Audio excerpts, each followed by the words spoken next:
G20 summit के तुरंत बाद रूस ने दी गुड न्यूज। भारत को मजबूत करने के लिए पुतिन का ऐलान। राष्ट्रपति पुतिन ने सुधार ली 1 साल पहले की गलती।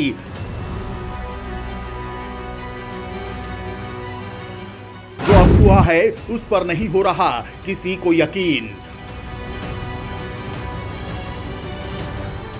दोस्तों, रूस और यूक्रेन के बीच पिछले काफी समय से युद्ध चल रहा है और फिलहाल इस युद्ध ने परमाणु हमलों का रुख कर लिया है। इस युद्ध में अमेरिका ने रूस को कमजोर करने के लिए पश्चिमी देशों की सहायता से अनेक प्रतिबंध लगाए, उसकी अर्थव्यवस्था को बर्बाद करने के लिए उसका तेल निर्यात रुकवा दिया, गैस निर्यात रुकवा दिया, यहां तक कि रूस को दुनिया से अलग थलग करने के लिए अमेरिका ने वो सब कर डाला जो उसके बलबूते में था। लेकिन दुनिया की लीडरशिप करने की तैयारी कर रहे भारत ने अचानक किसी देवदूत की तरह से रूस की सुरक्षा कर डाली, वो भी बिना किसी हथियार के, बिना किसी अंतर्राष्ट्रीय संस्था के सहयोग के और बिना किसी दूसरे देशों के।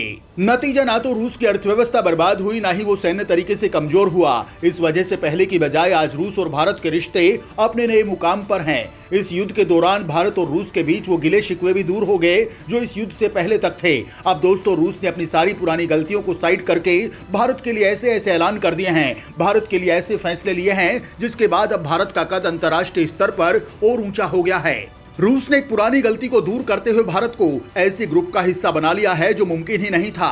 दोस्तों, वीडियो पर बने रहिएगा क्योंकि हम आपको रूस के इसी शानदार कदम को लेकर अहम खबर बताने वाले हैं। साथ ही भारत और रूस के बीच हुई समझौतों की बदौलत आज दोनों देशों के बीच कूटनीतिक संबंध किस ऊंचाई तक पहुंच चुके हैं ये भी बताएंगे। तो दोस्तों, वीडियो पर आखिर तक बने रहिएगा। आखिर पुतिन ने ठीक कर ली एक गलती। अब 3 देशों के ग्रुप में भारत को करेगा शामिल। दोस्तों, हम आपको 1-1.5 साल पहले लिए चलते हैं जब अफगानिस्तान में अमेरिका ने अपनी नाटो फोर्सेस को वापस बुला लिया था और उसके बाद तालिबान ने अफगान के लोगों पर अत्याचार करते हुए वहां की सत्ता पर कब्जा कर लिया था। तब भारत ने अफगानिस्तान में अमन और शांति के लिए आवाज उठाई थी और मदद भी पहुंचाई थी। उस समय अफगानिस्तान के करोड़ों लोगों को भारत ने इतनी मदद पहुंचाई थी कि खुद यूएन जैसी संस्थाएं भी नहीं पहुंच पाई थी, जिसके बाद यहां तक कि खुद तालिबान को भी ये कहना पड़ा कि भारत ने उनके देश के लिए जो किया है वो किसी ने नहीं किया। हालांकि भारत ने तालिबान के खिलाफ भी सीक्रेट मिशन किए थे और कजाकिस्तान की धरती पर भारत ने एक सीक्रेट मिशन भी किया था जिसमें यूएई भी शामिल था। तब भारत ने पंजशीर के लोगों को बचाने के लिए मिशन किया।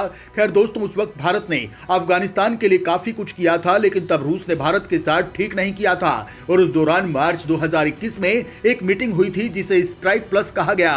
उसमें रूस ने भारत को शामिल नहीं किया था। भारत इससे काफी हैरान था, लेकिन रूस ने इसमें अमेरिका, पाकिस्तान और चीन को बुलाया, लेकिन रूस ने भारत को नहीं बुलाया था। यहां तक कि इस सम्मेलन में तत्कालीन अफगानिस्तान सरकार और तालिबान के प्रतिनिधि भी शामिल हुए थे। उस वक्त रूस ने अफगानिस्तान मुद्दे पर वार्ता के लिए ट्राइक प्लस समूह में भारत को शामिल करने से इनकार कर दिया था, जो भारत के लिए किसी भी बड़े सदमे से कम नहीं था। हालांकि भारत बिना रूस पर दबाव डाले अपना काम करता रहा और आज रूस भारत की सहायता की तारीफें करता नहीं थकता। आज यदि यूक्रेन युद्ध के बीच भारत ने रूस से तेल ना खरीदा होता और अंतर्राष्ट्रीय संस्थाओं में रूस का सपोर्ट ना करता तो रूस की हालत बहुत बुरी हो गई होती और रूस इस बात को अच्छे से जानता भी है। तभी तो उसने अपनी इस पुरानी गलती को ठीक करते हुए भारत को एक अहम मीटिंग का न केवल हिस्सा बनाया बल्कि एक तगड़े ग्रुप का मेंबर भी बना दिया जिसमें भारत, रूस और ईरान शामिल हैं। रूस ने भारत को दुनिया के सामने किया मजबूत। पुतिन ने भारत को किया मॉस्को फॉर्मेट में शामिल। दोस्तों, यूक्रेन के साथ जारी युद्ध के बीच ही पुतिन ने मॉस्को फॉर्मेट कंसल्टेशन और अफगानिस्तान को लेकर मीटिंग रखी है। इस मीटिंग में रूस ने सबसे खास तौर पर भारत को शामिल किया है। भारत की ओर से पाकिस्तान, ईरान, अफगानिस्तान डिवीजन के संयुक्त सचिव जेपी सिंह ने हिस्सा लिया। भारत के लिए मॉस्को फॉर्मेट में इस तरह से खास तौर पर बुलाना ही भारत के लिए अहम है। इस बैठक में भारत का शामिल होना इसलिए भी अहमियत रखता है क्योंकि अगस्त 2021 में अफगानिस्तान में तालिबानी सत्ता आने के बाद से सिर्फ ट्राई का प्लस ही नहीं बल्कि एक भी अहम वार्ता में भारत को नहीं बुलाया जा रहा था। यहां तक कि दोस्त रूस द्वारा आयोजित बैठकों में भी भारत को नहीं बुलाया जाता था।